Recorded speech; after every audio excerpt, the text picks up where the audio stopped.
Біздің нұсқа талдауымыз. Кезекті нұсқа талдауымыз 6-шы тақырыптың нұсқа талдауы дейді. Bir minut.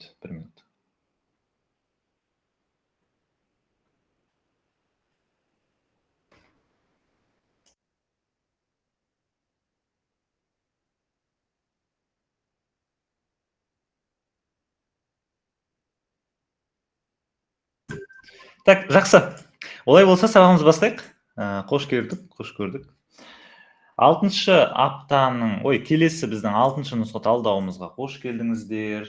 Так, сабағымызды олай болса бастайық. Бірінші сұраққа назар аударайық.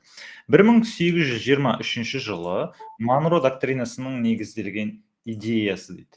Монро доктринасын білеміз. ақш президенті Монро қабылдады. Оның қабылдауы бойынша, осы Монро доктринасы бойынша ақш-тың изоляционизм саясаты бекітілді. 1823 жылғы бойынша Монро доктринасын талдап көрейік.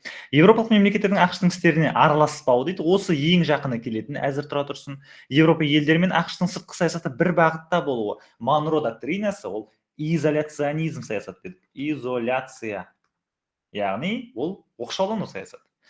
Континентаралық сауда жолдарының бағыттарын кеңейту жоқ. Монро доктринасы сыртқы саясаттағы бізде Европаның істеріне араласпау болды. Халықаралық ынтымақтастықты қолдау. Бұлар келмейді, тек қана А жауабы ғана келеді бізде. Еуропалық мемлекеттердің ақш-тың сыртқы істеріне араласпау тақырыбы. Сұрақ бар ма Монро доктринасы бойынша? Жоқ. Керемет. Келесі сұрақ. Ұлы моғол мемлекетіндегі заминдар, феодалдық жекеменшіктегі жерлер берілді. Бұл кімге берілді? Жалпы ұлы моғол мемлекетінде 4 феодалдық жер түрлері болды. Ол бізде замин біріншісі, одан кейін джагир, одан кейін инам және вакф. Ұлы моғол мемлекеті өзі мұсылман мемлекеті болды. Нәтижесінде мұсылмандарға берілген жердің түрі 3 болды. Мұсылмандар деп қоямын жерде, мұсылман. Сонда джагирлар, инамдар және вакфтар мұсылмандарға берілген жердің түрі еді. Заминдар ол үнді ақсүйектеріне берілген жеке меншіктегі жерлер. Сонда мына жергілікті үнді ақсүйектеріне. Өте оңай сұрақ. Ұлы моғол мемлекетінің негізін кім қалады? Бабыр ғой. Дұрыс. Ал ұлы моғол мемлекетінің соңғы билеушісі кім? Аурангзеп. Ал ұлы моғол мемлекетінің ең соңғы билеушісі? Бахадыр. Молодцы, жарайсыңдар. Керемет. Кетіп жатқан бәрі. Сосын мына сұрақтан мына 4-еуін еске түсірмей-ақ табуға болады. Мен әдетте ылғи шатасатын ем. Заминдар мен жагирларды осы неге дейін өзімді шатасып жүретін ем. Түсіндірген кезде, тағы басқа сұрақтарды көрген кезде. Бірақ заминдарды қалай ажыратуға болады жагирлардан? Жагирлар қызметі үшін беріледі дейді. Заминдар ол жеке меншік жерлер. Замин болған адам үнді адамы. Ол баяғыдан бастап ата-бабалары кезінде сол жерлерді алды. Сөйтіп ата-бабаларынан неге қалды? Мұраға қалды. Получается, ол жеке меншік жерлер. Ал жагир ол қызметі үшін алды. Жагир өлгеннен кейін оның жерін тартып алатын болды. Осын басқа жагирге береді. Сөйтіп бізде қызметін, яғни мұсылмандардың мемлекет үшін қызметін дәлелдеу үшін жасалынған нәрсе. Солай жаттасаңыздар болады. Яғни жеке меншік жерлер десеңіз сразу заминдар. Ары қарай. Горбачевтың басшылығымен КСРО-ның саяси саладағы жаңаша ойлау тұжырымдамасы. Так, бұл деген Горбачевтың саясаты Горбачевтың саясаты бізде қайта құру саясаты. Қайта құру. Горбачев бізде 1985 жылы билікке келді. Горбачевтың қайта құру саясаты бойынша бүйтіп айтты. Біз Америка Құрама Штаттарымен жауласуды қоямыз, доғарамыз. Сондықтан да сыртқы саясатта біз ядролық соғыстан бас тартамыз дейді. Яғни ядролық қорқыту, қырғи-қабақ соғыс бізде осылай қайта құру саясаты кезінде жойылды. Горбачевтың кезінде. Нақты айтқанда қайта құру, қырғи-қабақ соғыс 1989 жылы жойылды. Қырғи-қабақ соғыс. Қ деп қойын. Ал қалғандар ше, геноцид нәсілшілдік кемсітушілікке жол бермеу, бұл дегеніміз Біріккен ұлттар ұйымының қабылдаған қарары. Нәсілшілдікке жол бермеу 1900 қай жылға қабылдады? 60 алды ғой, иә? 66. Ғылым, білім, өнер саласында ынтымақтастықты нығайту, бұл қандай ұйым бар Біріккен ұлттар ұйымында білім, ғылым, өнер саласында ынтымақтастықты нығайту үшін? ЮНЕСКО ма? ЮНЕСКО ұйымы, дұрыс айтасыз. ЮНЕСКО ұйымы. Так, мына жерге ю салып қоя салайын. Халықтардың егемендік құқықтарына құрметпен қарау, бұл Біріккен ұлттар ұйымының негізгі құрылған кездегі қарары, бірақ егемендік құқықтарын алып беру бойынша 1960 жылдың соңында Біріккен ұлттар ұйымы халықтарға егемендігін беру, отар халықтарға егемендігін алып беру бойынша жұмыстана бастайды. Бұл Африка жылының соңғы жағында орын алды. Африка жылы 1960 жылы орын алды. Африка жылы 17 мемлекет тәуелсіздігін алды. Мемдеп қойғанша. Осылай. Сұрақ бар ма? Оңай алдағы уақытта тағы мына Қырғабақ соғысы өткен кезде, Қырғабақ соғысының 1979-85 жылдардағы конфликттарын өткен, оқиғаларды өткен кезде айтады бұл туралы. 1949 жылы құрылған экономикалық өзара көмек кеңесіне мүше болған мемлекет. Польша. Жалпы бізде мына Шығыс Европа мен Батыс Европадағы мемлекеттердің экономикалық нелері, одақтары бөлек, ЕКБ 1951 жылы құрылған 6 европалық мемлекет және экономикалық өзара көмек кеңесі. ЭКК дедік негізі, дейтін болған жоқса, бұл жақта ЭКК болды.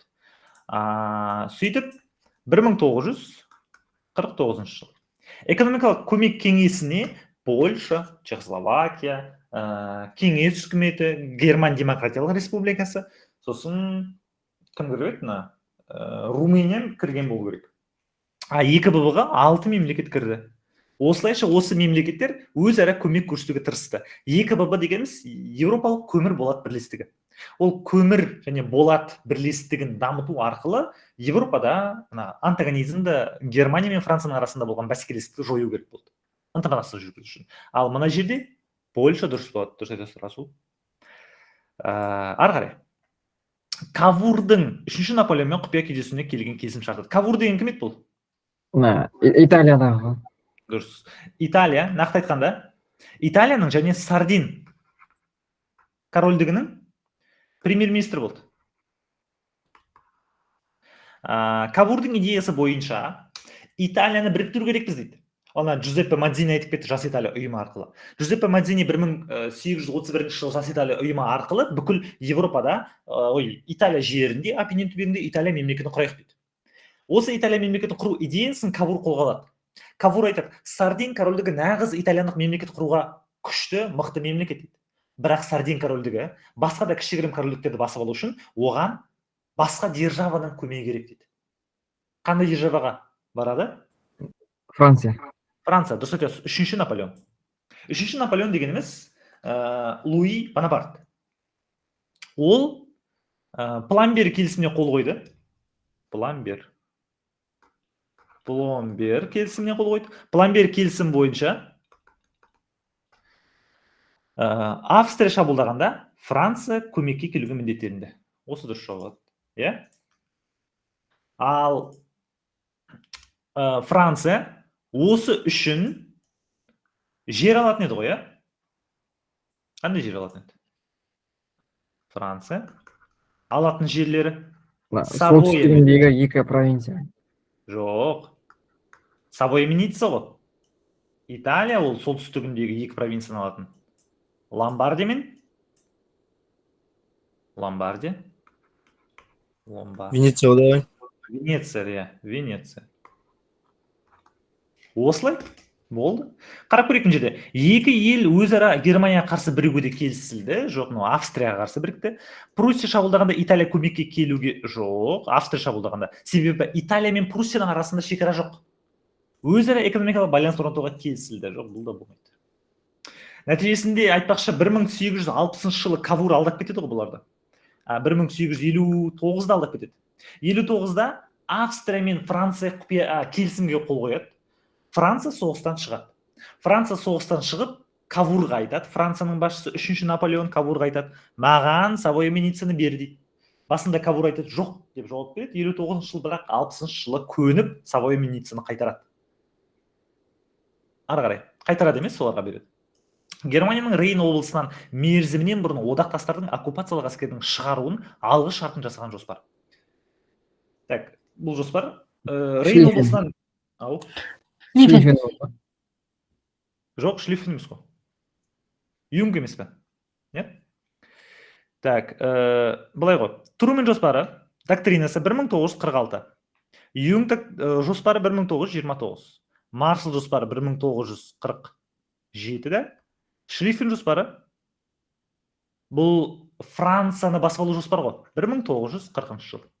Ал бізде Рейн облысынан мерзімнен бұрын оккупацияланған әскерлерін шығару деген ол жоспар, ол бірінші дүниежүзілік соғыс. Ол бойынша Францияның территориясы Рейн дейтін облысты әскерлер оккупациялық, Францияның әскерлері ұстап отырды. Осы Францияның әскері ұстап отырған Рейн облысында олар ол аймаққа нені кіргізбейді деді. Әскерлерді кіргізбейміз деді. Демилитаризацияланған зона деп аталды. Сөйтіп әскерді кіргізбей ұстап отырды. Нәтижесінде, бірақ Рейн облысында өте көп не бар? Көмір аймағы бар, өте көп пайдалы қазбалар бар. Сондықтан да 1929 жылғы жоспар бойынша, Юнг жоспар бойынша ақш айтады, Рейн облысына кіре ғой дейді. Біз әскерімізді алып кетеміз дейді. Сөйтіп, Ұлыбритания деппін ғой, Германия өзінің әскерін осы аймаққа алып келеді. Сөйтіп, Рейн облысын алады, Германия одан сайын күшейеді. Ары қарай Германия басшылығына келген фашисттер билігін күшейтіп, жаңа жерлерді басып ала бастайды. Олар мысалға 1937 жылы Австрияны, Чехословакияны, тағы басқа елдерді өздеріне қосып алады. 38-де Чехословакияны қосып алады. 1938. Все, осылай. Мына жерде шатастыратын нәрсе, сіздер екінші дүниелік соғыстан кейін деп ойлап қалыватсыздар, ал бұл бірінші дүниелік соғыстан кейінгі оқиға. Ары қарай. Германия мен Австрия, Венгрия одағы 1915 жылы қосылған ел. Болгария. Сосын тағы қандай ел қосылды? 14-те Түркия. Түркия қосылды. Түркия. 1915 жылы 3-тік одақ, 4-тік одақ құрылды, қысқасы. 3-тік одақ деп жазбай қойым, sonra 4-тік одақ. 4-тік одақ. Осыған дейін 3-тік одақ болған кезде 1915 жылы кім шығып кетеді? Италия. Италия шығып кетті, өте оңай сұрақ. Бұл бірінші дүниелік соғыс кезіндегі оқиғаны айтты. Испания тоже фашистік мемлекет, бірақ ол фашизм орнайды 1939 жылы. Финляндия фашисттердің антикоминтерндік одағына кіреді 1939 жылы. Португалия тоже фашистік мемлекет болды, бірақ ол айтылмайды. Бұл жерде В болады, Болгария болады. Болгария кейін 1918 жылы жеңіліп қалғаннан кейін Ней келісіміне қол қояды. 1918 Ней келісімі. Болды. КСРО-да индустрияландыру барысында туындаған қиындықтар. Так, кішкене мынандай сұрақ екен. Осы сұрақ неде келді? Осы қаңтар облысына келген сұрақ. Қарайық. КСРО-да индустрияландыру барысында туындаған қиындықтар еді. Ол бойынша. В варианты болған. В варианты. Сол, қазір көрейік. Біріккен ұлттар ұйымының КСРО-ға санкция салуы дейді. КСРО-ға санкция 1940 жылдары, 39-да салынды. Неге басып кірген кезде?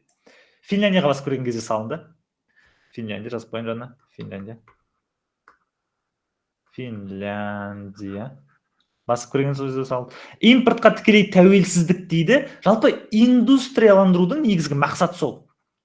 Индустрия мақсаты. Индустрияның мақсаты ол импортқа тәуелділікті жою. Қалалардың экономикалық қолдырату бұл болмайды. Ең жақыны бірақ бұл жерде ауылдарға артық ауыртпашылық жасау деген дұрыс болады. Себебі индустрияландыру кезінде ең шығынға ұшыраған аймақ бұл ауыл шаруашылығы болды. Ауыл шаруашылығына көңіл бөлінбеді, ауыл шаруашылығына бөлінетін қаражатты, ауыл шаруашылығына бөлінетін зерттеулердің барлығына да оқыс қарады. Осылай. Ары қарай. 1987 жылы қысқа қашықтықта ұшатын зымырандарды жою туралы келісімге қол қойған мемлекеттер. ақш пен ксро бар. ақш пен ксро. 1987 жыл Вашингтон келісімшарты. Вашингтон. 87-те ақш пен ксро қол қояды. Кім айтады? Горбачев және Буш бет, Рейган бет. Буш сияқты осы. Буш. Үлкен Буш. Кіші Буш емес, үлкен Буш. Неге кіші Буш, үлкен Буш десеңдер? Бұл үлкен Буш, кіші Буштың әкесі, ал кіші Бушты сіздер 2001 жылғы Америка Құрама Штаттарында болған терактіден білесіздер. Сол кезде Американың президенті болды. Фашистік блок мемлекеттердің әлемді аумақтық қайта бөліске салып, үстемдік орнату үшін жүргізген саясат дейді. Бұл оңай тақырып, оңай түсін. Но шатастырады. Қарайық. Үлкен тәртіп дейді, осы дұрыс жауап болады, қазір түсіндіремін. Жаңа бағыт дейді. Жаңа бағыт деген 1929 жыл, 1933 жылдары ақшта болған саясат. Рузвельт енгізді. Франклин Рузвельт енгізді. Үлкен секіріс немесе зор секіріс дейміз бұны. Зор секіріс. Бұл Қытайда Мао Цзедун енгізді. Мао Цзедун. Бейтараптылық деген ондай саясат жоқ негізі. Кімді айтуға болады? Швейцарияны айтуға болады. 1815 жыл тәуелсіздік алған кезде Вена конгресі бойынша Швейцария ол мәңгілік бейтарап мемлекет деп бекітілді. Сонымен жаңа тәртіп деген не?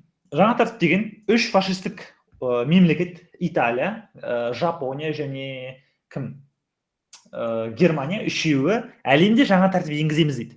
Жаңа тәртіп бойынша Германияның фашистік мемлекеттілігі, Жапонияның Шығыс Азиядағы жаңа қоғам құруы, сосын Италияның ұлы империяны қайттан қалпына келтіру, яғни Рим империясын қайттан қалпына келтіру туралы айтылады. Осы жаңа тәртіп деген болды. Типа жаңа әлемдік тәртіп енгіземіз дейді. Қазір оқушылар 1 минутте тұрыңыздар.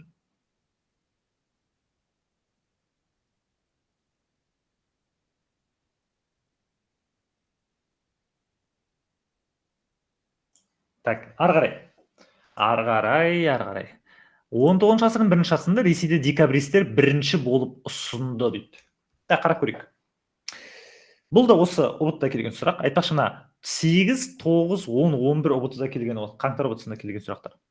19 ғасырдың бірінші жартысында Ресей декабристер бірінші болып ұсынды дейді. Жалпы декабристер 1825 жылы орын алды декабристер көтерілісі. Желтоқсанда. Енді қарайық. Ұйымдар құрып іс-қимыл бағдарламаларын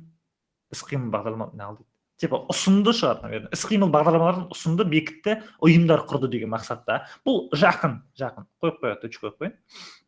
Жұмыс күшін қысқарту талаптарын орындатқызды, ұсынды дейді, жоқ. Жаңа конституция жобасын ұсынды, осы дұрыс жауап болады, жалпы халықтық сайлау заңын ұсынды, жоқ. Ұйымдар құрып саяси іс-қимыл бағдарламаларын ұсынды. Жалпы декабристер бағдарламасын ұсынды. Декабристердің бағдарламасы қалай айтылатын еді?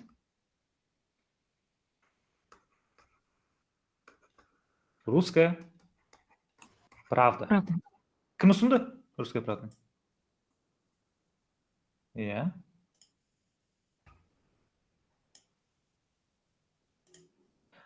Сонымен декабристердің бағдарламасы бойынша Ресей мемлекеті конституциялық монархия болу керек дейді. Және де ол жақта корольдің билігі шектеулі, халық билігі орнауы керек. Самодержавие жойылу керек, конституциялық монархия орнауы керек, сосын басыбайлық жойылу керек. Осы үшеуін айтады бағдарламаларында, русская правда.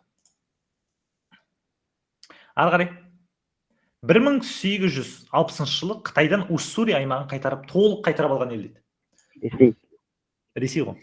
Так, бірінші 1689 жыл Нерчинск келісімі. Нерчинск келісімшартының мәнін кім біледі? Иә. Ол бойынша Ресей Уссури аймағынан айырылып қалды.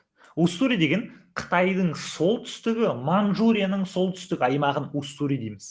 Амур өзенінің сол жағалауы. Осы жерден айырылып қалды, нәтижесінде Ресей осы жерді 1860 жылы ғана қайтарды. 60 жылы қандай келісім болды? 1860-та. Айгын. Пекин келісімшарты. Ана келісімшарттар бердім ғой, оқушылар. Жаттаймыз бе, оқушылар? Бәріңізге бердім, енді кімдерге берген жоқпын. Олар берген екен. 1358 жылы Франциядағы Жакере көтерілісі болған жер. Өте оңай сұрақ. Жалпы 14-ші ғасырда Бавези ғой. 14-ші ғасырда екі европалық Франция екі көтерілісті айттық. Бұл деген бірінші көтеріліс Жакере, екінші көтеріліс Уот-Тайлер. Уот-Тайлер көтерілісі Эссекс графтығында болды. Жакере көтерілісі, мен запись қостым айтпақшы. Бавези аймағында болды. Бавези дегеніміз солтүстік Франция. Кейін Шампань, Пикардия аймағына тарайды дейді. Потом бар Бавезиден шығып, Шампаньға барады, сосын Пикардияға барады. Осылай. Бір жылдың ішінде аяқталып қалды. 100 мыңнан адам астам қатысты. 100 мың адам қатысты. Жазып қояйық. 100 мың адам қатысты. Және де не болды?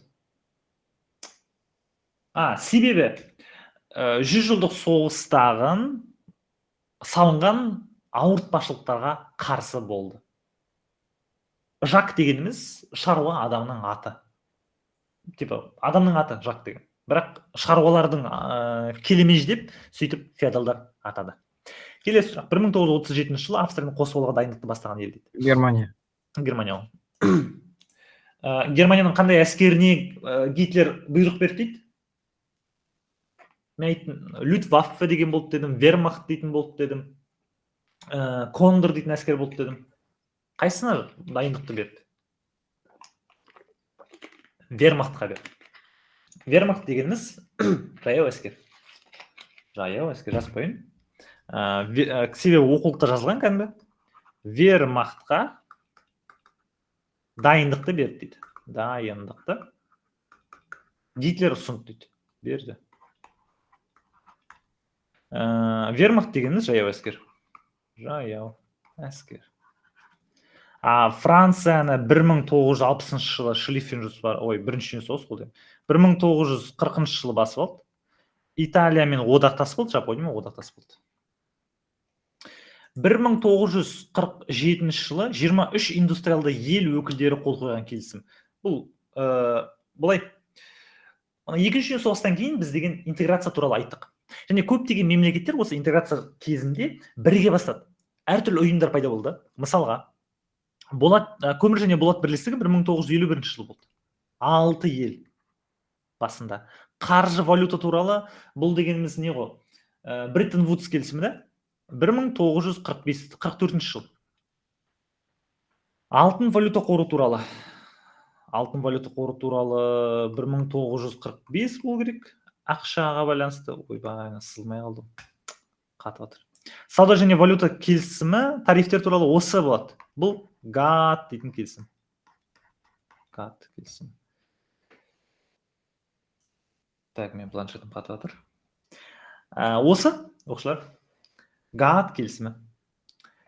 Ежелгі Египет қоғамында материалдық байлықты өндірушілер. Бұл ежелгі дәуірдің сұрағы. Так, неден 8-ден бастап осы 15-ке дейін қателеспесем ұбытта келген сұрақтар. Мыналар енді жалпы өзім қосқан сұрақтарым, қалғандары. Жалпы слив аз шығып жатыр әзірше. Алдағы уақытта шығады ғой, тағы да қосам сол кезде. Так, сонымен ежелгі Египет қоғамында материалдық байлықты игерушілер, бұл жер өңдеушілер ғой. Иә? Пирамида салтымен деген ең астында жер өңдеушілер болды. ЖӨ деп қойым бұлар. ЖӨ. Одан кейін жер өңдеушілерден кейін салық жинаушылар, сосын билік басындағылар. Осылай болды. салық жинаушыларды біз қалай атадық?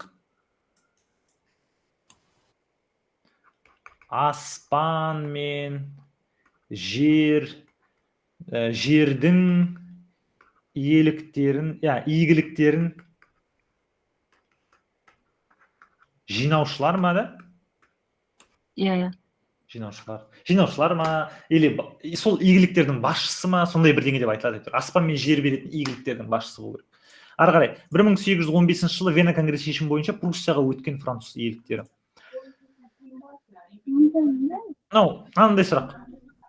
1815 ау? Позnan мен Гданьск қой. Иә, Позnan мен Гданьск болады. Бірақ мынандай нәрсе ғой оқушылар.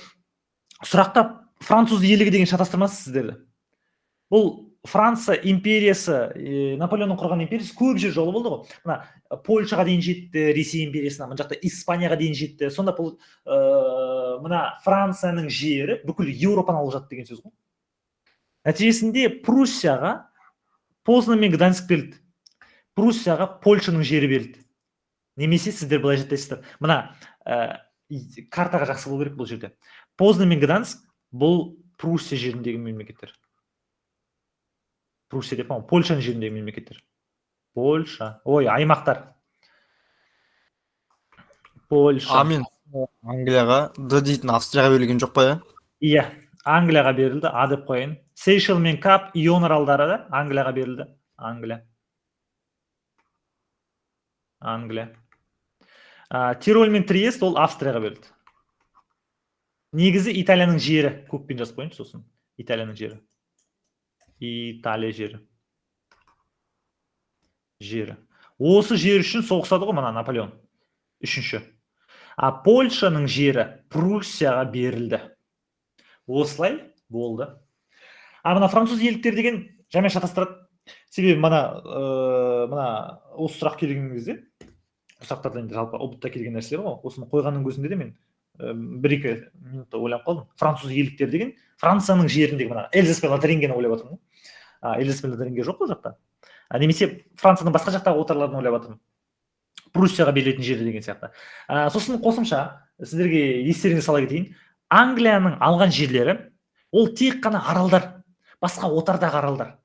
Европаның жерлерін болатын болса, мына Позnan, Гданьск, Триест, Тироль дейтін аймақтардың барлығы, Финляндия, оңтүстік Бессарабия деген сияқты жерлер, олардың барлығында да Пруссия, Ресей, Австрия алды. Англия барлық отарларды алды. Недегі Тынық мұхитындағы отарларды. Осы жерде картаны білу керек болады. 1933 жылы Жапония құрамына шығып кеткен халықаралық ұйым. Ұлттар лигасы. Ұлттар лигасы. Біріккен ұлттар ұйымы дейін отырмын, ойбай. Ұлттар лигасы не үшін шығып кетті? Қытайға басып кірген үшін. Қытайға соғыс жасады. Иә, басып кірді. Нақты айтқанда қандай провинцияны алды? Манчжурия ма? Джех емес пе? Манчжурияны 31 емес пе алатын? Манчжурияны 31 де алмаймын. Джеха провинциясын басып кіреді. 33-те. Ары қарай. Әлем шатастырып тұрмын ба? Мен шатастырып тұрмын ба? Жақсы, уақыт жолпай, қазір кейін қарап нақтылап жіберем. ақш тарихында 4 рет сайланған президент. Оп-оңай сұрақ тоже. Рузвельт. Иә. Жалпы ақш тарихында, ақш конституциясы бойынша біз білеміз, тек қана 2 рет президентке сайлануға болады. Болды. Ал 4 рет сайланған жалғыз президент ол Франклин Рузвельт. Қалай сайланды? Себебі 1929 жылы билікке келген кезде ол экономикалық дағдарыс болды, әлемдегі экономикалық дағдарыс. Сөйтіп 1929 жылы, 1933 жылдары ол деген жаңа бағыт дейтін бағдарламаны ұсынады. Сөйтіп ақшты көтереді. 1 рет сайланды. 33-те оның сроғы жеткен кезде оны қайттан сайлады халық. Екінші рет сайланды. Конституция бойынша солай. Ал 33-тен кейін 37-ші жылы ақшта бізде мына не болды? Экономикалық дағдарысқа байланысты оларды соғып жіберді срогын.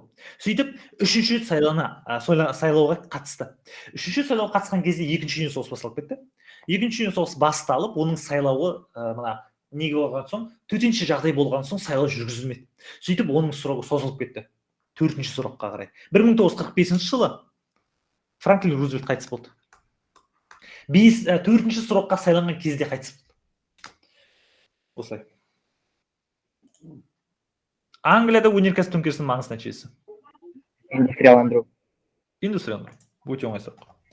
Себебі жалпы өнеркәсіп төңкерісі дегеніміз ылғи осы зауыт фабрикалардың салынуына алып келеді, ал зауыт фабрикалардың салынуы ол индустрияландыру деп аталды. Болды. Антибольшевиктік қозғалыстың негізгі орталықтары қалыптасты дейді. Москва мен Петроградта. Дұрыс. 1919-1923 жылдары азамат соғысы. Азамат соғысы 22 мет. 22 ода. Азамат соғысы.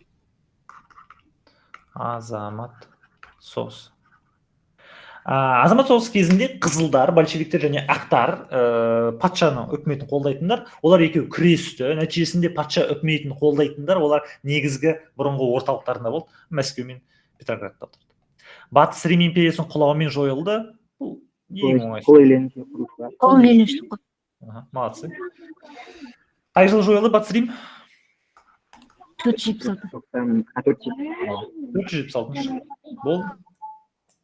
Ары қарай, конституциясы бойынша Осман империясының мемлекеттік тілі қандай болды? Түрік тілі. Ал діні? Ислам. Ислам. Жақсы, молодцы. Қырым соғысында Ресейдің сәтсіздікке ұшырауының себебі дейді. 1850. Батыс елдерін көмек беру. Дұрыс, батыс елдеріне көмек беру. Қырым соғысы 1850-53 жылдары. 1853 ба? 53-56 емес па? 53-56 мен шатасып отырмын. 53-56 жылдар. 54 жылы Осман империясы мен Осман және Англия, Франция келісімге келеді. Ол бойынша Англия мен Франция Осман империясына қару-жарақ, әскер, флоттың бәрін береді. Себебі 1853 жыл Қырым соғысы басталған кезде орыстардың Нахимов бастаған флоты кімдердің? Түріктердің флотын түгелімен бітшін шығарды. Сондықтан Англия мен Франция қыруар ақша берді. Осман империясы батыс елдердің қол астында қалып кетті. Африканың оңтүстік, қосымша айтып кетейінші осы жерде. 1879 жылы Осман империясы қарызымды төлей алмаймын деп айтты. Сөйтіп 79 жылдан кейін Осман империясының жерлерін Европалық мемлекеттер бөлісіп ала бастайды. Қарыздың орнына. Арнаулы комиссия құрады Осман империясының шығынын өтеткізу үшін. Болды. Келесі сұрақ. Африканың оңтүстігіндегі ежелгі тұрғындар дейді. Бушмендер ме ағай? Буш дегені. Сабақта айттық, буш деген бұта дедік. Ағылшынның Бұта арасындағы адамдар. Дұрыс, бұта арасындағы адамдар ғой. Буш деген бұта. Манағы Буш дедік қой, президент Буш. Сонда президент Буштың есімі бұта ғой. Бұтақ қой, бұта. Ары қарай. Бушмендер біздің заманымыздан бұрынғы 2000 жылы ма пайда болды? Жоқ, или 1000 жыл ма еді? Не болып кетті маған планшетке. Ладно, жазбай ақ қойыңызшы. Жазба деп тұру. Алдарыңызда Людвиг Эрхард. Людвиг Эрхард Герман Демократиялық Республикасының экономика министрі. Герман Федеративті Республикасының экономика министрі.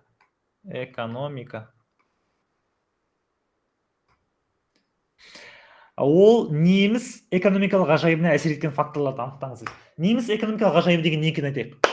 Екінші дүниежүзілік соғыстан кейін жеңіліп қалған соғыста Германия ақш-тың несиесі арқасында, басқа одақтастардың көмектесуінің арқасында, репарациялардың қысқартылуының арқасында және де Людвиг Эрхардтың арқасында экономиканы қайттан құрды. Экономика тіпті тез дамып кетті және осы тез дамуын, қирап қалған мемлекеттен тез дамып кетуін біз экономикалық ғажайып дейміз. Экономикалық ғажайып 3 елде болды. Германияда, Италияда, Жапонияда. Неге экономикалық ғажайып осы елдерде болды десеңіздер, бұл елдер жеңіліп қалып, соғыста экономикасы прям 0 болып қалды. Содан көтерілді. Ары қарай. Әсер еткен факторлар дейді, негіз экономикалық ғажайыбының орын алуына. Тоталитарлық режимнің құрылуы бұл точно емес, енді тоталитарлық режим только құлап жатыр. Республикалық жүйенің тоталитарлық диктатураға алмасуы дейді, қайттан, бұл қазір ғана тоталитаризм құлап жатыр. Өндіріс пен экономиканың жоғары шоғырлануы дейді, осы дұрыс болады. Және жаңа экономикалық саясатқа көшу дейді. Жаңа экономикалық саясат Жоқ, жаңа экономикалық саясат емес. Жаңа экономикалық саясат 1925 жылғы КСРО-дағы енгізілген саясат. 1925, 1931 ма? 30. 31 болды. Ары қарай. Тарихи білімдер пайдаланып, дұрыс дәйекті анықтаңыз дейді. Дұрыс дәйекті көрейік. Бірінші дәйек. Неміс үлгісіндегі Германияда әзірленді және реформаларды Эрик Хонекер іске асырды дейді. Жоқ. Людвиг Эрхард іске асырды. Болмайды. Минус. Екінші дүние соғыстан кейін ордолиберализм идеясы неміс экономикасын қалпына келтірудің басты теориялық көздерінің бірі болып атқарды. Бұл дұрыс. Ордолиберализм Фрайбург мектебінің ғылыми бағыты. Бұл да дұрыс. Фрайбург мектебінің негізгі қағидаты әлеуметтік нарықтық шаруашылықтан авторитарлы деген жоқ. Яғни жеке дара қатаң билік жоқ бұл жақта. Сондықтан бізде 2 мен 3-ші жауап болады. 2 мен 3-ші жауап ол А жауабы. Кеттік келесі. Тарихи білімдерін пайдаланып дұрыс дәйекті анықтаңыз. Дұрыс дәйек. Мына әлеуметтік мемлекет дейтін теорияны айттым мен сіздерге. Әлеуметтік мемлекет теориясы бойынша мемлекеттің экономикалық дамуы, яғни халыққа көмектеседі, қалай көмектесетінін айтамыз. Негізгі 3 теориясы бар. Бұл әлеуметтік мемлекет теориясын кім қалыптастырды деп едім? Жаңа бағыттан құтқаруға көмектескен Американы. Кейнс теориясы. Американдық модель бойынша бұл кәсіпкерлікті, белсенділікті жан-жақты қолдау жүйесіне халықтың аса белсенді бөлігін байытуға бағытталды дейді. Бұл бізде 1 болады. Мына жерде 1. Былай, американдық модель бойынша, әлеуметтік мемлекет теориясында, американдық модель бойынша, Америка мемлекетінде егер сен активный болсаң, мемлекет саған көмектеседі. Саған халық былай айтылады кітаптарыңызда. Халықтың белсенді тобының өкілдерінің бастамаларына мемлекет көмектеседі. Ол дегеніміз, егер сіз бизнес ашамын десеңіз, сіз бірдеңе жүргіземін десеңіз, мемлекет толығымен сіздің жаныңызда. Бірақ сізге мемлекет әлеуметтік көмек бермейді. Өте аз береді. Мемлекет әлеуметтік көмегі, мысалға, медициналық сақтандыру болмайды, тегін медициналық сақтандыру. Сіз тегін тек қана бастауыш мектеп, неде оқи аласыз? 11 жыл бойы ғана оқи аласыз дейді. Сосын жұмыс тауып бермейді сізге. Сосын тағы басқа жеңілдіктер жасалмайды. Жұмыстан айырылып қалатын болсаң, 2-3 айдай ғана саған не береді? Пособие береді, сосын жібереді өзіңді. Сондай американдық модель. Шведтік модель. Шведтік модель деген өте керемет. Ұлттық табыс әлеуметтік төмен халықтың пайдасына бөліп беріледі. Мысалға, шведтік модель бойынша Швеция мұнайдан тапқан барлық ақшасын әлеуметтік мемлекетке жояды. Ол деген сөз, Швеция сен неге келдің бе, саған мамаңа декретке шығарады 2 жылға, әкеңді декретке шығарады 1-2 жылға, сосын саған пособие береді. Мектепке барасың, мектепте оқисың, мектепте күшті мектептерінде. Сосын мектепті бітіргеннен кейін сені тегін оқытқызады, грантта оқисыз. Грантта оқығаннан кейін жұмыс бітіріп шығасың, сосын саған жұмыс тауып береді. Жұмыс ұнамайтын болса, жұмыстан шығып кетсең, сені қайттан жұмыс тапқанша пособие береді саған, мемлекеттік пособие береді. Сосын олмен жұмысын таптың, жақсы жұмыс тауып жүріп, не болып қалдың? Вообще жұмысқа шықпайсың, саған өмір бойы мемлекеттік пособие береді. Осылай. Сөйтіп, әлеуметтік мемлекет теориясы осындай. Мына жерде енді Миттельштанд деген ол неміс аты ғой, сразу 2-ні белгілей салыңдар. Миттельштанд дейтін ол немісше, сосын германдық модель белгілей. Ұзақ сөйлеп кеттім что-то мен. Д жауабы ма? Д жауабы ғой. Ұйықтап қалған жоқпыз да? Что-то жауап жоқ.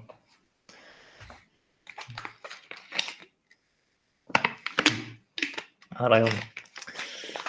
Так, Расул, жақсы. Екінші дүниежүзілік соғыстан кейін Батыс Германияда әлеуметтік нарықты шаруашылықтың оңтайлы үлгісін құруға қол жеткізген тұлғаны белгілеңіз. Мынау енді Эрхард қой. Басқа кім болады? Эрхард. Людвиг Эрхард. Соңғы, сәйкестендірудің соңғы сұрағы. Екінші дүниежүзілік соғыстан кейін Герман Федеративті Республикасының экономикасының саясатының негізделген теорияны белгілеңіз. Бұл талдайықшы маған. Дұрыс жауабын көріп тұрып, бірақ талдайық. Дәстүрлі экономика. Дәстүрлі экономика дегеніміз ол аграрлы. Дәстүрлі шаруашылыққа бекітілген. Аграрлы. Ол дегеніміз не? Яғни мемлекет ақшаның барлығын табысты ауыл шаруашылығынан ғана алады. Болды. Дәстүрлі экономика дегеніміз осындай. Жоспарлы экономика дегеніміз мемлекет барлық табысты арнайы белгіленген жоспар бойынша алады және сол жоспар бойынша жояды. Мысалға айтады мемлекет 5 жыл бойы бізде табыстың жоспары бар дейді.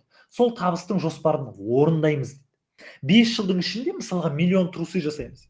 Миллион трусыйды 5 жыл бойы жасап біту керекпіз. Сосын миллион трусыйды 5 жыл бойы киіп. Егер планды ертерек орындауға болады, немесе сатуға болады, да?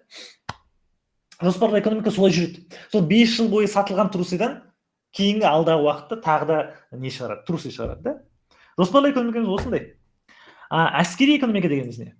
Әскери экономика дегеніміз, айтпақшы жоспарлы экономиканы былай жазайық. Социалистік елдерде болады. Социалистік.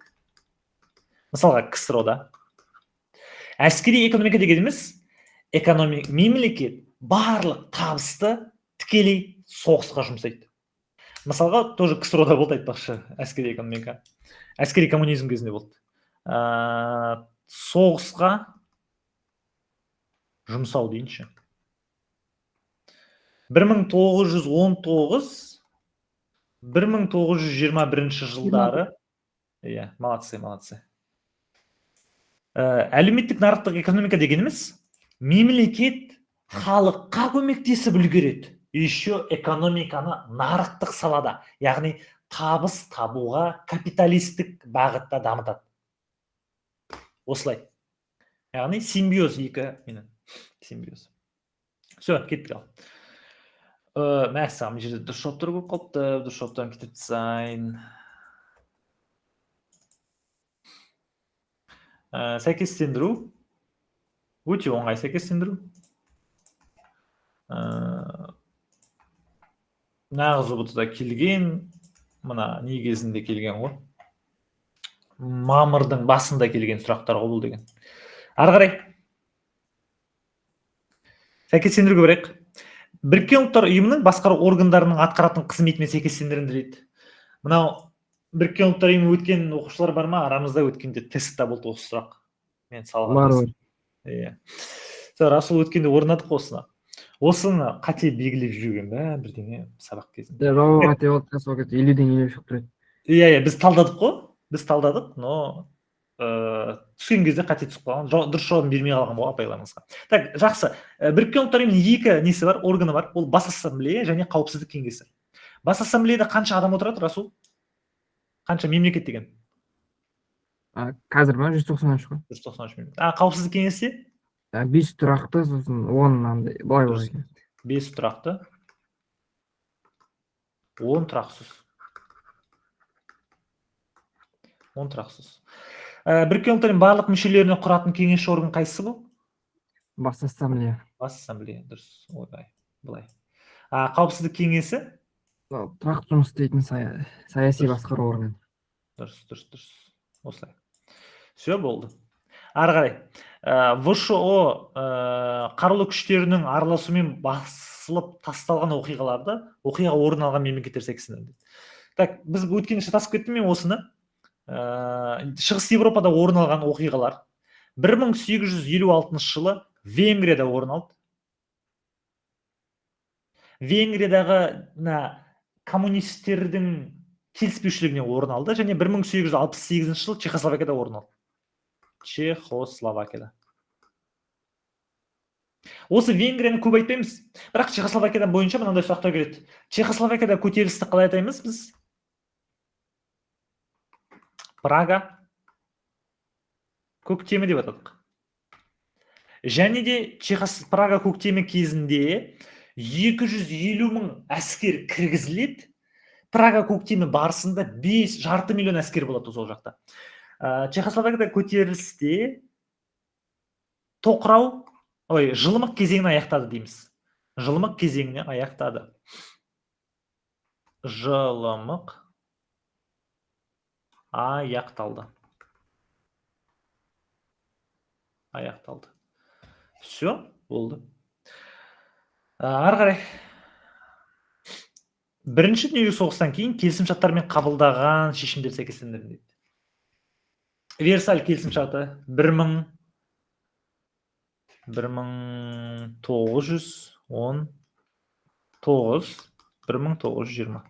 Вашингтон 1921, 1922. Версаль келісімшарты Францияның астанасы Париж қаласының маңындағы Версаль дейтін сарайда болды. Патша отыратын сарай, бұрынғы император отыратын. Версаль сарайында қандай келісімшартқа қандай мемлекетпен қол қойды? Өте оңай сұрақ. Версальда Германиямен қол қойылды. Германия жеңіліп қалды. Бірінші дүниежүзілік соғыста ең кінәлі мемлекет осы Германия деп бекітілді. Вашингтон ақш-та болды. Кімге қарсы? Жапония ма? Жапонияға қарсы. Жапонияның тынық мұхитында күшеюін азайту керек болды. Жапонияға қарсы. Қытайдың тәуелсіздігін алып бердік. Қытайды ашық саясатын ұстанғызды. Келесі сұрақ. Жаңа заман кезіндегі аймақтарды даму ерекшеліктерімен сәйкестендіреді. Жаңа заманның бірінші тақырыбы мынау. Жаңа заманға кіріспе тақырыбы болу керек. Батыс елдері. Өнеркәсіп Өнеркәсіп орны. Шығыс елдерінде дәстүрлі шаруашылық. Дәстүрлі шаруашылық. Все, дұрыс. Дәстүрлі шаруашылық болды. Дәстүрлі шаруашылық дегеніміз манағы аграрлы ғой. Аграрлы. Ауыл шаруашылығы болды. Феодалдық мемлекеттер болды. Феодалдық. Өнеркәсіп төңкерісі орын алды. Бұл жақта индустрияландыру. Манағы айтқан 20-шы сұрақта болды. Индустрияландыру дейтін сұрақ осы ғой. Отаршылдық саясат бәсеңдеді. Бұл екінші дүниежүзілік соғыстан кейін. Екінші ДЖС. Ұлт-азаттық күрестер тоқтады. Бұндай болған жоқ. Ұлт-азаттық күрестер тоқтаған кезең жоқ. Екінші дүниежүзілік соғыстан кейін ұлт-азаттық күрестер одан сайын күшейіп кетті. Кеңес үкіметі саясаттары. Әскери коммунизм 1900 айттық. 19. Азық-түлік салғырты болды. 19, 1921 азық-түлік салғырты. Жаңа экономикалық саясат 1925, 31 ма осы, 36 ма? 36-та ресми түрде жойылады ау, да? 36-та ресми түрде жойылады. Бұл капиталистік қатынастарды уақытша енгізеді экономикаға. Жаңа әскери коммунизм кезінде ақшаның бәрі жойылады. Вообще ақша 21 дейміз бе? Ау? Жаңа экономика саясат ЖС. ЖС 21 дейміз бе? 21-ден 28-ге дейін ғой. Ой, 21 ғой, 21 ғой. 21 ғой. Шатасып отырмын мен деген. 25-те ЖС қысқармай ма дағы? 21-25, ЖС қысқарады, 25-те, бірақ ресми түрде 31-де ме жойылады. 31-де жойылады. 35 деп қойдым мен қайттан. 25. Ресми түрде 1931-де тоқтатылды. Мына әскери коммунизм кезінде соғыстың әсерінен кеңес үкіметі құлдырап кетті. Нәтижесінде жаңа экономикалық саясат енгізу керек болды. Мына жау болған капиталист елдерінің мемлекеттік басқаруын енгізу керек. Экономикалық басқару. Себебі капиталистік мемлекетте экономика өте тез дамиды. Сөйтіп енгізді, тіпті ақшаны қайтарды. Лениннің суреті бар ақшаны енгіздік. Червонец деген. Сөйтіп капиталистік қатынастар ене бастады. Жерді қайттан жалға алуға болады, өндірісті қайттан жалға алуға болатын болды. Бірақ бұл саясат Сталинге ұнаған жоқ. Себебі олардың идеологиясына қайшы саясат. Сөйтіп 25-те тоқтатылды, бірақ 300-інде ресми түрде 31 жылы жойылды. Осылай. Мана жоғары жағында шатасып кеткен мен. Ары қарай. 12-15 ғасырда Европада құрылған құрылыстар. Ой, өте оңай сұрақ. Готикалық романдар. Дұрыс. Так, Мына жерде біреу ғой. 11-12 ғасырда роман стилі. 12, 15 готика. Все болды. Готика деген готикалық стиль, а романдық дегеніміз роман, яғни Рим туралы екен. Готикалық кезде нелері, үйлер, күмбездері мынандай шошақ болып салынды, шошақ дейді ма, солай болды да. Осындай үшкір болып салынатын болды үйлер. Терезелері биік болатын болды. Терезелерінде витрина орналасады, витраж ба? Витраж орналасады. Витраж дегеніміз ау? Кёльнский собор. Жатады ғой. Кёльн соборы жатады. Соны көрсеттім ғой даже сіздер практикалық сабақ кезінде. Мына витраж болады. Витраж дегеніміз әйнектердің әртүрлі түсті әйнектердің біріктірілген салынған суреттер болды. Готикалық стиль бойынша готикалық ғимараттардың ішінде ерекше күннің сәулесі түсіп, жалт-жұлт етіп тұрады деді кітаптарыңызда. Ал романдық стиль ол мынандай күмбез салынатын болды кәдімгі. Оның күмбездері арка болды, арка салынады, осындай салынатын болды. Келесі. Деспотизмге қарсы заңдар рухы еңбегінің авторлары дейді. Авторлар біреу ғой. 1748 жыл заңдар рухы туралы еңбекті кім жазды? Шарль Луи Монтескье. Болды. Иә? Мәссаған. Вы помните соқпан, амын демейсіздер. Қатып болдым ба мен? Ладно. Шарль Луи Монтескье заңдар рухы туралы бойынша биліктің неше тармағы бар дейді? Үшеуі. Биліктің үш тармағы дейді. Сот, атқару, заң шығару. Егер де біз мемлекетті әділ, құқықтық мемлекет, азаматтық қоғам құрғымыз келсе дейді, осы биліктің үш тармағын бөліп басқартқызу керек бізде. Сөйтіп қазіргі біздегі мемлекеттік жүйелердің барлығында да осы биліктің үш тармағы бар. Осын Шарль Луи Монтескье дейді, менің идеалды мемлекет басқаруым конституциялық монархия дейді. Ал мен ұнатпайтын мемлекеттік жүйе ол деспотизм деп атайды. Деспотизм деген деспоттық, яғни қатаң басқару жүйесі. Аяқтай құрсын. Қос өзенінде біздің заманнан бұрынғы 4000 жылдың соңы мен 3000 жылдың басында пайда болған жазу түрлері. Бұл жерде де біреу, көп жауапты емес мынау. Бұл иероглиф. Сурет жазу. Сурет жазу деп келеді немесе иероглиф. Сына жазу десек белгілейтін. Сына деген жоқ мына жерде. Мао Цзэдунның Қытайда коммунистік қоғам құру жөніндегі саясаты. Так, 65 жылдық деген бұл 65 жылдық 1856-68 тоқырау кезеңі ғой. 68-72 жылдар. Үлкен секіріс деген зор секіріс манағы Мао Цзэдун құрған дедік қой да, мен сабақ кезінде айттым. Мәдени революция деген тоже Мао Цзэдунның кезіндегі саясат. Ұлы бетбұрыс бұл жатпайды. ЖС КСРО-да бір ел екі жүйе, бұл сыртқы саясат. Коммунистік қоғам құруға қатысы жоқ. Сосын оны Мао Цзэдун құрған жоқ. Бір ел екі жүйені осы жерде үш қытайлық саясат бар, ол үлкен секіріс, мәдени революция және бір ел екі жүйе. Ал бір ел екі жүйені Мао Цзэдун енгізген жоқ, оны Дэн Цзяопин енгізді. Дэн Цзяопин. Осылай. Кеттік. 19 ғасырдың басында бейнелеу өнерінде қалыптасқан модернизмнің фавизм бағытында тән ерекшеліктер. Фавие, яғни жабайы. Жабайы деген сөз ол мына кітаптарыңызда кәдімгі атауы бар. Әр түрлі түстердің үйлесімі дейді. Мына фавизм бар ғой, көп нағыз ұрды да көп келеді. Басқа модернизм бағыттарына қарағанда фавизмді сипаттау көп келеді. Бұл әр түрлі түстердің бір-бірімен үйлесімі, сәндік жайдарлылық, сосын заттардың геометриялық фигуралы дейін ықшамдау, бұл болмайды. Заттардың геометриялық фигуралы дейін ықшамдау. Ықшамдау деген заттарды кішірейту деп тұр ғой. Жоқ. Бұл заттарды фигураларға бөлу дейді. Яғни бір объектіні аламыз да, мысалға мен объект ретінде. Мені бөліп тастайды. Сосын менің қайттан мені геометриялық фигуралар арқылы жинайды. Басымды салу үшін дөңгелек салып қояды, денемді салу үшін төрт бұрыш немесе үш бұрыш салып қояды деген сияқты. Оны біз қалай атаймыз? Геометриялық фигуралармен бейнелеуді заттарды. Кубизм. Кубизм. Молодцы. Түсініпсіздер. Шынайы нәрсені бейнелеуге тырыспау деген. Абстракционизм ба? Жоқ. Сюрреализм. Шынайы деген реализм ғой. Ал шынайы нәрсені Сюрреализм. бейнелеуге тырыспау сюрреализм. Молодцы. Сюрреализм.